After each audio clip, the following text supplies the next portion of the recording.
Welcome to my channel. ఈ రోజు అయితే నేను ఆలు టమాటా కర్రీ చేయబోతున్నాను. ఎలా చేస్తాను? ఉల్లిపాయలు, కొత్తిమీర, టమాటా, కరివేపాకు, పోపు దినుసులు, జీలకర్ర, పసుపు, ఆలుగడ్డ. కొంచెం ఆయిల్ వేయాలి. జీలకర్ర, పప్పు దినుసులు,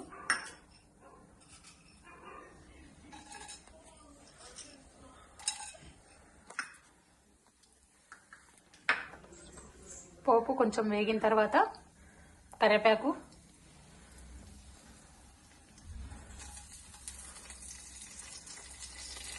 చిటపట్లాడుతాయి, కొంచెం దూరంగా ఉండి ఉల్లిపాయలు వేసుకోవాలి. ఇప్పుడు ఇలాగా కొంచెం కలుపుకున్నాక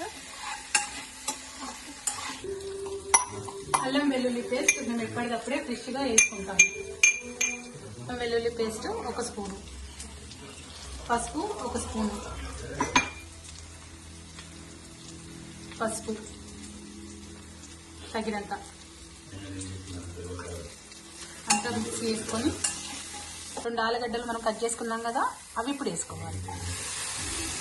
అవన్నీ వేసుకున్నాక ఆలుగడ్డ ముక్కలు మగ్గినాక ఇప్పుడు టమాటాలు వేసుకుందాం. బాగా కొంచెం మిక్స్ చేసేపు టమాటాలు మగ్గినాక ఉప్పు, కారం వేసుకోవాలి. ఇప్పుడు తగినంత కారం వేసుకోవాలి. ఎవరి రుచికి సరిపోయేటంత వాళ్ళు కారం వేసుకోవాలి, సరిపోయేటంత ఉప్పు, కొంచెం కొత్తిమీర వేసేసుకొని కలుపుకొని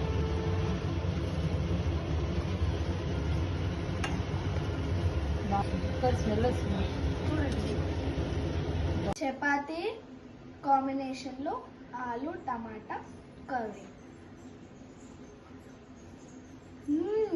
చాలా బాగుంది. ఈ డిష్ మీరు ట్రై చేయాల్సిందే, ఎందుకంటే చాలా చాలా బాగుంది. స్పైసీగా చాలాగా బాగుంది. అయితే లైక్, షేర్, సబ్స్క్రైబ్.